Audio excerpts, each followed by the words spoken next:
Hey Yappers! Welcome back to Binge Yap Repeat. In this bonus episode, Ruchi and I yap all about Season 2 of Deli Boys. We critique this show's plot lines like Mir's pursuit of owning the country club and Raj going to jail, and chat about Lucky Auntie's love triangle. We also compare this season to Season 1.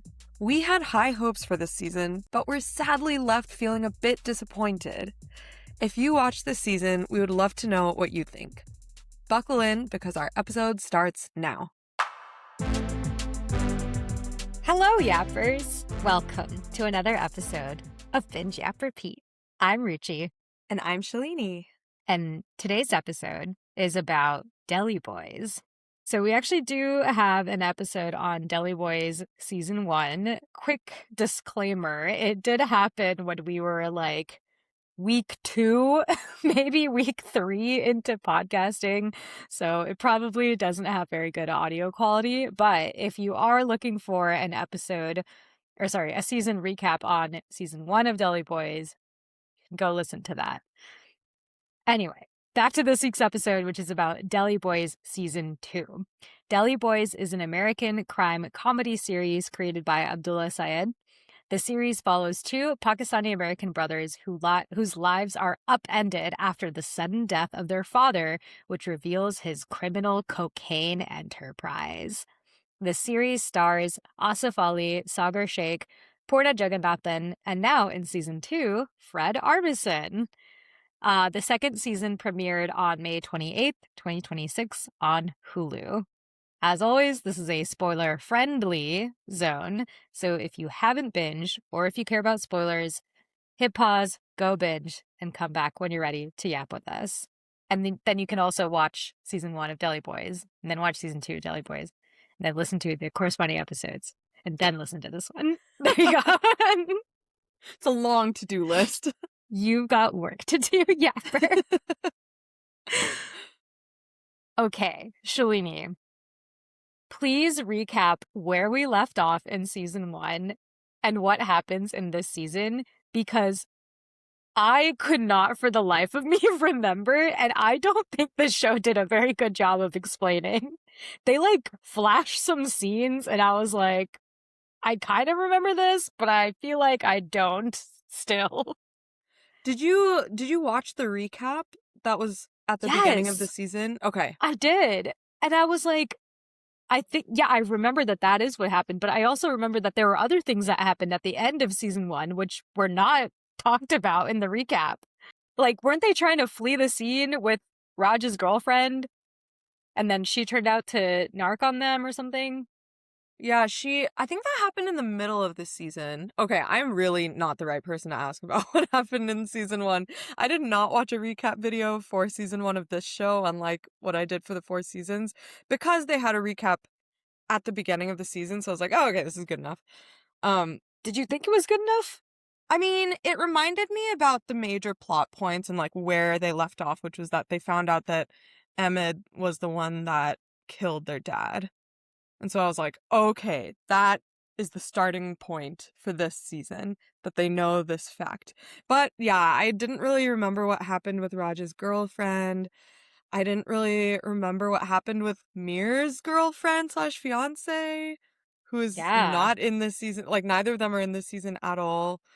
There's no love interest for either of them this season, right? This season did not really focus on Raj and Mir like Season 1 did. This season was all about Lucky Auntie. Lucky Auntie.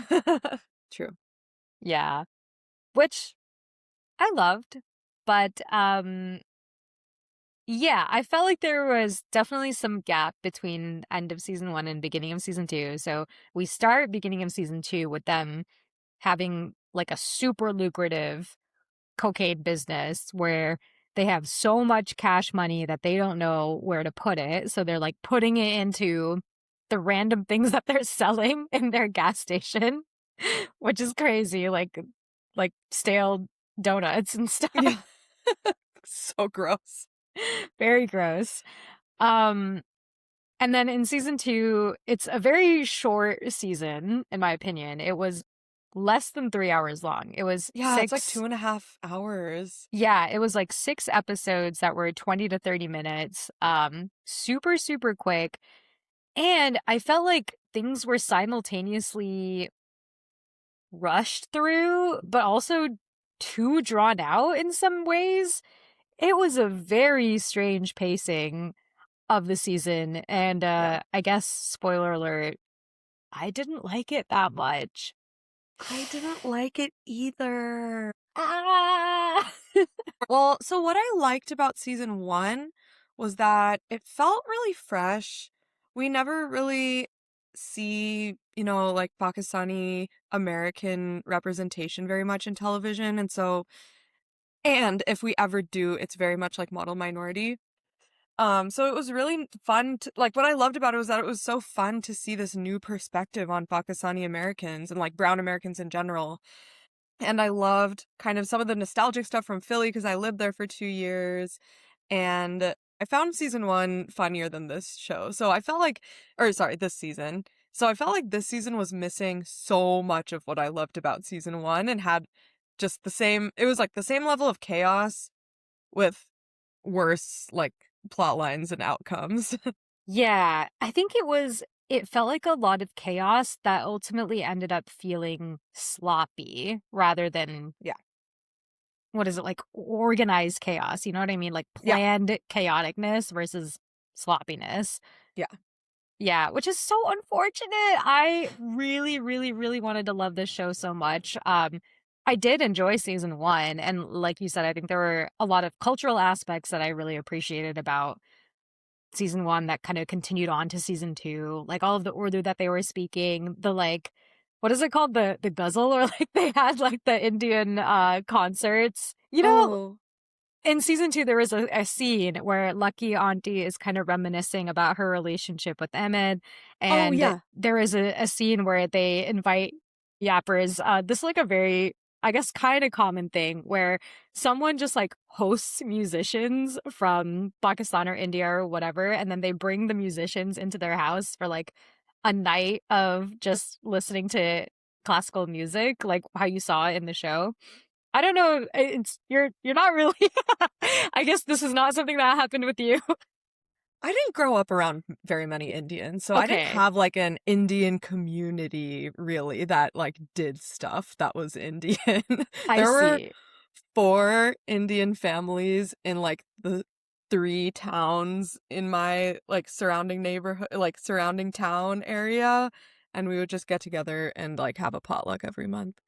Okay, so it would be like in place of a potluck, I guess. Like Okay, or it okay. could also be a potluck. But yeah, like generally this is a super niche thing, which is one of the things that I really love about this show is that they really highlight the niche things that the community does in a way Mm, that helps people feel really included. And I love that part about it. But I think maybe it was the timing of the show. They like didn't have enough time to really give characters the highlights that they needed to have in addition to the niche cultural stuff yeah. that it just felt like, why is this here? Like, why are you spending so much time on this when like other places feel really rushed?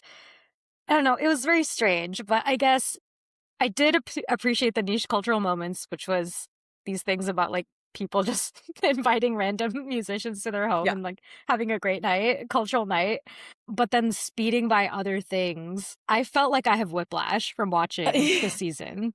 I feel the same. And I think the music also contributed to it. I was noticing that there's very little scenes where there's no background music. Oftentimes it Mm, would be this like really like fast Indian beat or like this fast, South Asian beat going and stuff, which just added to the chaos and the whiplash.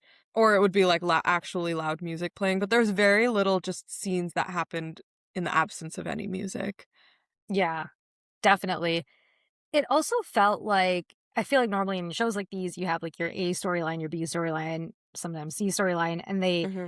tend to like come together in the end where like every character seems like they're doing disparate things, but then at the end it's like orchestrated that all of these things are connected. Yeah. I felt like we also didn't really have that. The whole storyline with Mir just wanting to buy this golf club kind of just didn't, like, So why was that needed? random. I'm just, like, very confused as to what came of it. Yeah. Yeah. Well, that was a club that they ended up buying at the end, though, right? Yes. But why? Yeah. Well, yeah, I don't know why. I don't know why. It sounded like it was maybe their dad's dream. He was like, "Oh, we're fulfilling Baba's dream." But yeah, like, to that point, Yeah. It we didn't didn't feel earned. Yeah. yeah, it didn't feel earned. We didn't really understand that either from season 1 about, like, why it was Yeah. important for Baba to realize this dream of buying this particular golf club. I think the second part of it is like, oh, this is the golf club where Baba was killed, and so it means something to us to be able to buy it, question mark, but that connection was lacking. Yeah. Yeah. I totally agree. You know what this is reminding me of? This is such a random anecdote. In 7th grade English, Where is this going? Whoa, that is not what I thought. Okay. Yeah, this is a bit of a tangent. But it just crossed my mind. In 7th grade English, we at one point had the option to either take a vocabulary test or write a creative story using at least like 20 words from the vocabulary list. Oh no, I see. And so, yeah. And most people chose the vocabulary test. For some reason, I chose to write a creative story. But I didn't like plan it out very well of like where to intersperse these words. I think it was more like 50 words. Like there were a lot of words we had to include in this story. And so towards the end of the story, I just started including random things. Like it was something about like the relationship between a father and a daughter, and I was like, blah blah blah, my agoraphobic father, blah blah blah. It's just like stuff that had zero context, but that was supposed to make sense in the story. There is so much to unpack just by saying my agoraphobic father. That's an entire story right there. I know, and I just swept past it, you know? I'm pretty sure I put in 3 words into that one sentence. It was like, agoraphobic, xenophobic, blah, blah, blah, father. Agoraphobic, xenophobic. Dude, I don't remember what the words actually were, but I know something phobic was in there. And I was like, I'm not really explaining why he's this way. Oh, well. Oh my gosh. But our teacher appreciated the people that put in the effort to write a story so much that I ended up getting an A on it anyway. Well, there you go. So what you're saying is this season of Deli Boys is like a creative writing test where they had to include 20 Urdu phrases and make a story around it. Correct. That's what it Yeah. felt like. Here's what I think. Here's my theory on what actually happened.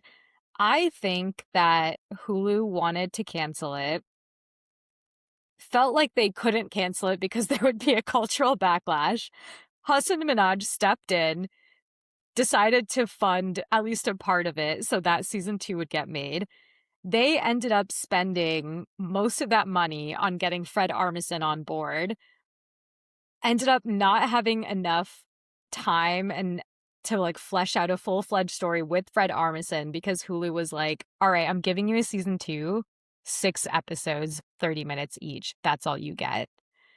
And they were like, how do we make this work? Yeah. And this is what we got. It was bad. Also, who's the other guy that was in it? The Andrew Chadwater. Oh yeah, Andrew Chadwater. Okay, Andrew Chadwater also. I was very confused. This is another example of something that they just like blew past. I didn't even clock that he was supposed to be a DA or supposed to be the DA. I just thought he was a random mayoral candidate who was somehow tasked with solving the city's crimes while also running for mayor. I was like, this is not like what a mayoral candidate does. I know. I was like, why is this guy so tough on crime as like a random mayoral candidate? Yeah, I but I no. also did not know he was the DA. That And they makes only more sense. I don't know if they mentioned it in the first episode and I just didn't catch it, but then they said it again in like episode 5 or 6, being like, "Oh, the city's DA is running for mayor." And I was like, "Oh, that's why he's so obsessed with the crime." That makes sense. That makes sense. Okay, also another thing I liked about season 1 was I feel like so there wasn't this Andrew Chadwater character, but there was the cop B storyline where like Yeah. the female cop was trying to make it in the boys club, which was really interesting. But there was just none of that. The Chadwater storyline was not a good substitute. Yeah, and Andrew Chadwater himself felt so stereotypical. It felt very honestly othering, which is kind of like strange for me to say about a story that is all about minorities Right. generally. Right. But yeah, I just felt like there was so much stereotyping about Andrew Chadwater. His name is literally Chadwater. And the one redeeming quality that he had was that he was gay, question mark. But even Right. then there was no character around him. No. Maybe that's the point, that he was just supposed to be this unilaterally unlikable guy. I guess. I don't know. And the other part that I was very confused about, sorry, this is like kind of rambling, but going back to the whole thing about like the recapping of scenes that we really didn't need to recap, there were so many like scenes of them doing the whole money laundering thing with the casino. Like they kept going back to that series of scenes that they cut together Mm, to be like, yeah, remember, this is why it matters that the casino doesn't go under. And then they also had a scene with Andrew Chadwater revealing the drawer opening and like showing all of Fred Armisen's collection of wrongdoings behind that fake shelf. They yeah. did that back to back in an episode. I was like, we literally just saw this 20 minutes ago. Less than that. Like, we don't need a recap of him opening the jar to see the thing. It was so silly. They were just really telling, not showing a lot. But all of it felt so random, what they were Yeah. telling us. Yeah. They had like the Dutch, like the Dutch people. Remember the Philadelphia Dutch people who were The across. Amish. Oh, sorry, yeah, the Amish. They had the Amish folks come in being like, "Oh, they're such a lovable people." Not these guys though. Haha. Yeah. Never saw them again. So random. Yeah, it was I really really wanted to love this, but I think if I'm to be generous, I think they were put in a very tough situation and they had to create a show kind of out of nothing. Yeah. Um Kind of felt like a Hail Mary, and there were some good moments, I will say. Yeah.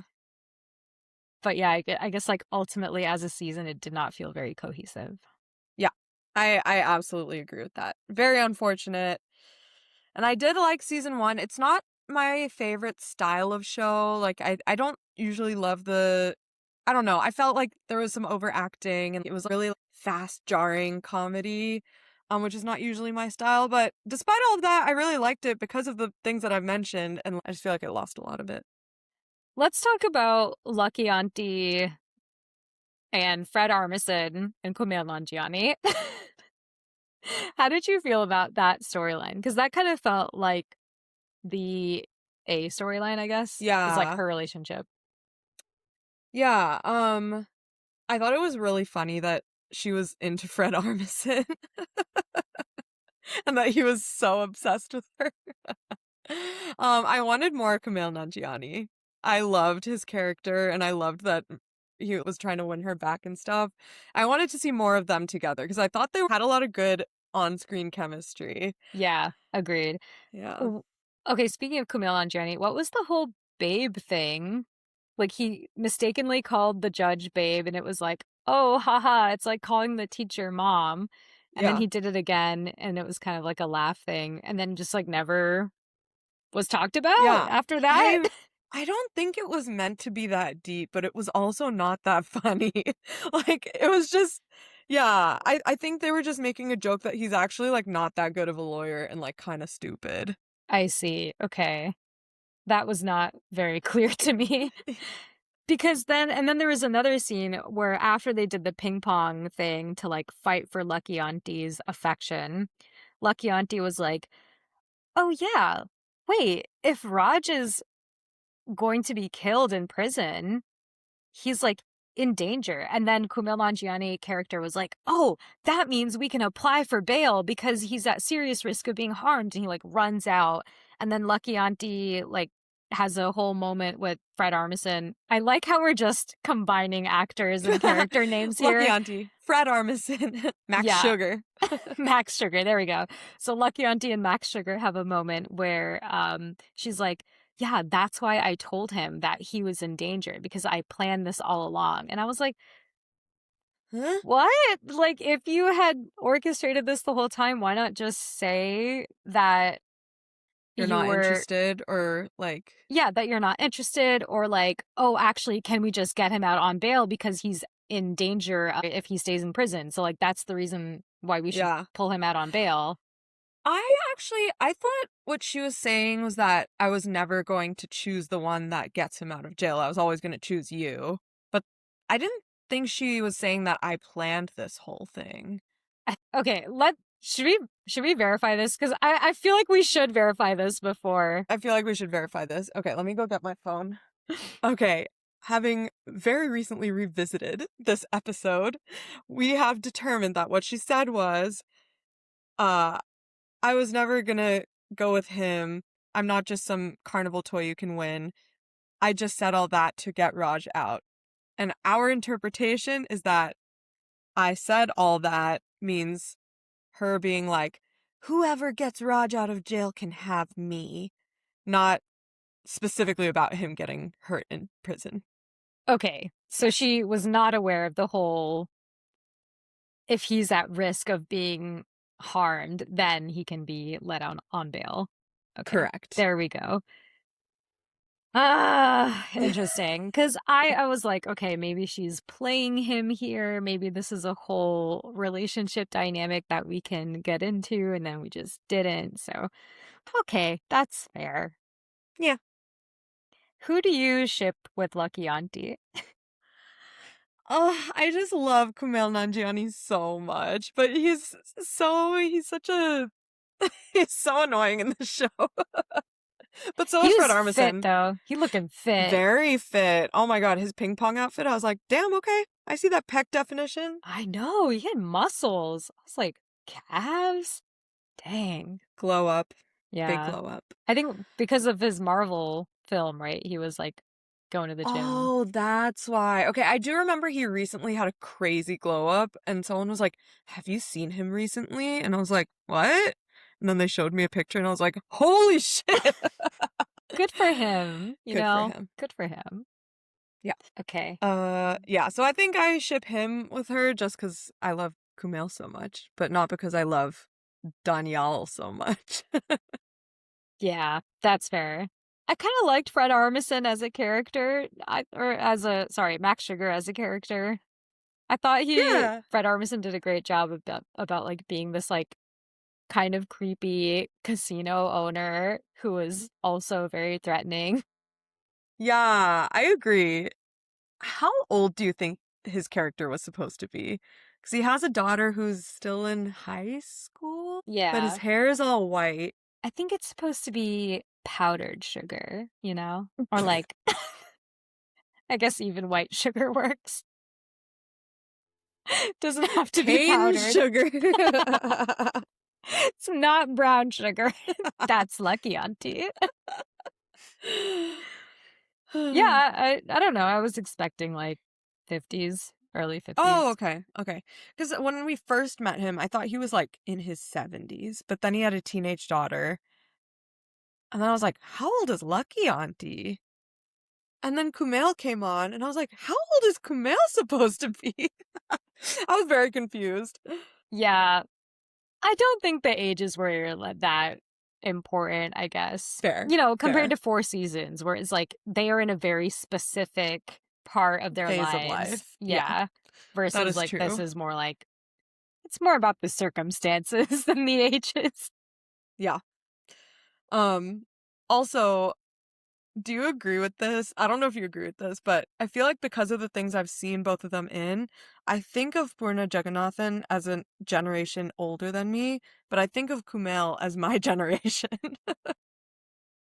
Oh, no, I think of them as the kind of the same Okay. age, as in like a generation above. Oh, okay. I do think that Kumail Nanjiani tends to play younger roles than Purna Jagannathan plays, and I Mm. think that's because of Hollywood. Yeah, fair. Fair. Hollywood sexist. Okay. Yeah. Yeah. Because, like, Kumail Nanjiani was with Issa Rae in that, like, first date That's right. movie. Yeah. And then there was Silicon Valley, where he was supposed to play this, like, awkward, out of college, early or like late 20s, maybe, software engineer. Yeah. And Purna Jagannathan, I've really only seen her in Never Have I Ever, where she was a very responsible mom. Yeah, I've seen her in that, and I saw her in The Night of, which I think we Oh, right. also talked about in our last episode, where We she's did. also a responsible mom. Exactly. Yeah. Yeah. Yeah. I don't know. I feel like it might just be Hollywood. Classic. Other folks that we saw in this season of Deli Boys, Lily Singh. Who is she? Who was What? she? Lily Singh, she's like famous YouTuber. She was the wife of Ali. She also Oh, hosted a bunch of shows. her. Yeah, Oh, okay. Cool. She was so pretty. she's so pretty. Who else? I think also the daughter I recognized. She generally plays a very stereotypical Gen Z character where she's like Mm, always playing this like ultra woke Gen Z character that nobody really likes. interesting. I don't think I've ever seen her in anything either. I saw her in AP Bio. And I Oh, also okay. saw her recently in something else. Wait, what's her name? Max Sugar Daughter Deli Boys. What's her name again? Seven. Yeah. Correct. It's so weird. Okay, Seven. Okay, I can't even look up Seven Sugar because then I just get recipes. 7 sugars. Powdered sugar, cane sugar, brown sugar. Oh my god. Okay, I can't find her. But anyway, I know her from AP Bio and something else that I saw recently that I can't remember. It's Okay. possible that she was in Grace Ryder's parody of The Hunger Games, Mm. which I don't know if you've seen that, but it's very Mm-mm. funny. Also on YouTube. Oh, okay. Nice. And Tan France came back for Tan a little Friends. cameo. Yep. He was in it. Who else? Oh, this wasn't really a cameo, but Nandika came back. I love her. Nandika came back, but She's my neither of her favorite. parents. Oh yeah, that's right. Uh yeah, I guess that's it. Yeah, Okay. and of course Andrew Rannells as Andrew Chadwater. Yes. What was he in before? He's been in a lot. He was in Girls. That's where I first saw him. He's Elijah. Uh, let's see, what else has he been in? He looks familiar, but I haven't watched Girls, so. Oh, okay. He was in the also in The Boys. Deli Boys and The Oh, he was Boys. in Too Much. He was Oh, Lena Dunham's husband in Too Much. yes, there you go. Okay, that's where we recognize him. Yappers, we do have an episode on Too Much, if you're interested. Also on Netflix, Lena Dunham show. Okay. What did you want to see more of? More Nandika, more Kumail, more Tan France, more like showing the nuances of South Asian culture, I think. Like I loved in season 1 how they showed the tension between Indians and Pakistanis and kind of the pitting of South Asians against East Asians where it was like Hmm. them versus that Vietnamese gang. So just more of those like cultural things that we didn't get any of this season. Speaking of cultural things, how did you feel about the the therapy session where Lucky Auntie is basically trying to come to terms with how, I don't want to say overbearing, but how strongly of a mother figure she is towards these two boys and how Mm, it's bordering on codependence and how mm, Max Sugar has an issue with that. mm. Yeah, it's a good question. I mean, I'm obviously a little bit biased because I am South Asian, but I feel like what happens in our culture quite often is that aunts and uncles do feel like a second pair of parents to us often. And so I can totally see a situation in which if parents passed away, the closest aunt or uncle would kind of become the default parents, no matter how old they are. It's like you always need your mom, you know? You always need a mom. And so I I thought I didn't think it was an unhealthy dynamic. I will say the Dar boys are pretty immature for how old they are, but that doesn't mean that it's an unhealthy dynamic. Yeah, I agree. I mean, I think there could have been more nuance here where it's like, yes, Lucky Auntie definitely feels very strongly towards these two boys as if they were her own, which is something that the therapist called out. But I think she sometimes coddles them a lot, Mm, and then she acts more as their aunt, and then other times she acts more like this badass drug boss that she is. So it feels like those two things are sometimes at odds with each other, and, like, sometimes she goes for one or the other, and it's not really clear how and when she's operating from a mm, certain lens, to the point where when she does put on her auntie hat, it kind of feels fake. So, mm, one scene that stands out to me is when she does visit Raj in prison, and she starts crying because she's like, "Oh my god, like, you need to take care of yourself, like, worst case scenario, you can always make a shiv by using a toothbrush and a razor blade and blah blah blah." And then she's like sobbing. And I was like, is she acting? Like, is the character acting at sobbing because she's like trying to put on this front that she actually feels really strongly about and like feels really bad about having Raj be in jail? But then she's also giving him advice about how to make a shiv. Like, I'm very confused by that. yeah. I didn't think she was acting. Like, I thought Purna Jagannathan was acting, but Lucky Auntie Right. wasn't Yeah. acting. Yeah. Think that's so weird to me because I feel Yeah. like Lucky Auntie is just this such a hardened person that she knows how Right. to survive. Like, she would know how to survive jail. And actually, it's better if Raj is in jail because he's like, like, oh, I just don't even know how to explain it. Like, it's not a terrible thing that he's in jail. Mm. Like, the worst thing would be him being dead, right? Yeah, like, what if she's gonna cry about something, it should be about his death. Yeah, I Like, guess, like, yeah, yeah. I don't know if that's callous of me to say, but I think I just was No, very but confused by that moment. yeah, I agree with you. I think it's unlikely that a character like her would cry because her nephew ended up in jail. Yeah. Her nephew of a cocaine empire. Like, they are. Correct. Yeah. Correct. Her fellow criminal nephew. Yeah.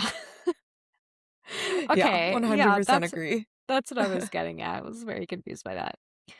Okay, so other relationships to talk about. I don't even know where to start. It just felt like everything was such a rush for me that I truly, like, don't even know where to dig into things because the things that were supposed to be poignant were treated with the same level of depth as superficial jokes.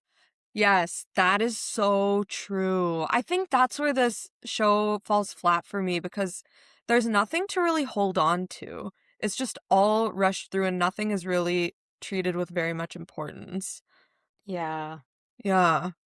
I will say, I do think Raj and Mir's relationship was better this season than last season. They're like clearly much closer this season. That's true. I would also say that we didn't really have that much time to, like, understand their So relationship. true. Like, there was more relationship building between Mir and this golf course or golf club than, like, Raj and Mir together. Yeah, very true. Yeah. It's very interesting. I mean, they don't seem like they've changed that much in terms of becoming smarter or more Yeah. intellectually on it or even emotionally on it. Right. Nothing has really changed from season 1. Maybe by the end of season 2, they were like, yeah, we're like working together now to like put this empire, I don't know, like this empire, because the cocaine casino empire has really worked together to create this feedback loop, and we are on it. But it just didn't seem like they, it's like you said, that it wasn't earned. Yeah. Yeah. No, there was no arc. It was just like Yes, it was a train blowing through the station. yes. And then we're Yeah, like, okay, that was a season. What do we make of this? right. What would you want to see in season 3, if there is one? Do I want to see anything in season 3? That's the question. I would actually say no. If there was a season 3 and I was forced to watch it, I think I would want just like more character driven stuff. There was no character stuff. And I think that's what I like about TV is like seeing character growth, seeing them evolve over a season. And there was none of that. So I think I would want that. I could do with more women in this show in general. Mm. So I think more focus on female characters and like, yeah, it was nice that we got the focus on uh Lucky Auntie, but also just like more women interacting with each other. Like there was just yeah, it was just such a male heavy show. That's a good point. Yeah, I didn't even clock that. I think the other thing that I found kind of at odds with each other was how everything kind of felt really dumb and fun, but then there were also like gory elements, like people getting hit in the head with hammers and having just a ton of blood. That felt very strange to me, to have Yeah. some gory elements, but also mostly like haha fun moments. I Yeah. felt like season 1 did that a little bit better than this season. Yeah. Like even Baba's death, for example. Yeah. There was a lot more gore in season 1, I would say, but I think there was a lot Yeah. more understanding that this is like a cocaine operation, that Mhm. it kind of made it feel like, okay, yeah, this is necessary. Versus season 2, it kind of felt out of the blue when there was gore, Yeah. especially with all of these coming to terms moral moments around like, oh, that's not who you are. Like, you don't want to kill Max Sugar. Like, you don't want to kill Ahmed. Yeah. They're your family. Right. But they had no problem killing that random guy who, like, ran from them in the store in season 1, so I don't know. Right. Right. Okay, another complaint I have, this is a very minor one, but just sloppy writing, where there was this one bit where they were like, or the Indian guy that runs Google, and the Indian guy that runs YouTube, and the Pakistani guy that blah blah blah, and then he said the Pakistani guy from One Direction, and then in a He said different Zayn. episode, yeah, in a different episode, he like casually brings up Zayn Malik, and it's like, why you could have used anyone else, but like, why are it? Yeah, Because he maybe made it's it just a seem like he bit. couldn't think of the name. Maybe it was the character's bit. I don't know. Yeah. Okay, how would you different question about season 3. How would you Okay. rewrite season 2 to make it fit? Like, what things would Ooh. you cut? Seeing how you had to, like, operate in this very fixed, like, 6 episode, 20 to 30 minutes each, what things would you cut from season 2, and what things would you expand more? Okay, I would cut the whole country club subplot. I would I think I would maybe even cut Raj going to jail. Although I did kind of enjoy that plot with Nandika like making his Instagram account fuck me felon. Mhm. Um I think I would keep all the Lucky Auntie uh love triangle stuff.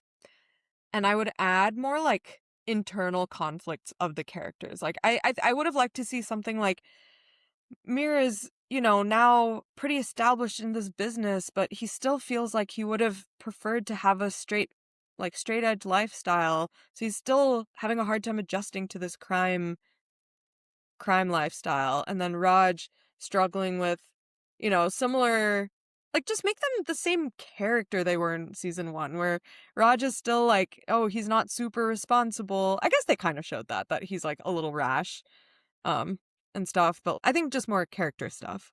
Yeah. I think I would also cut the country club thing. I would also, honestly, I would cut Raj going to jail.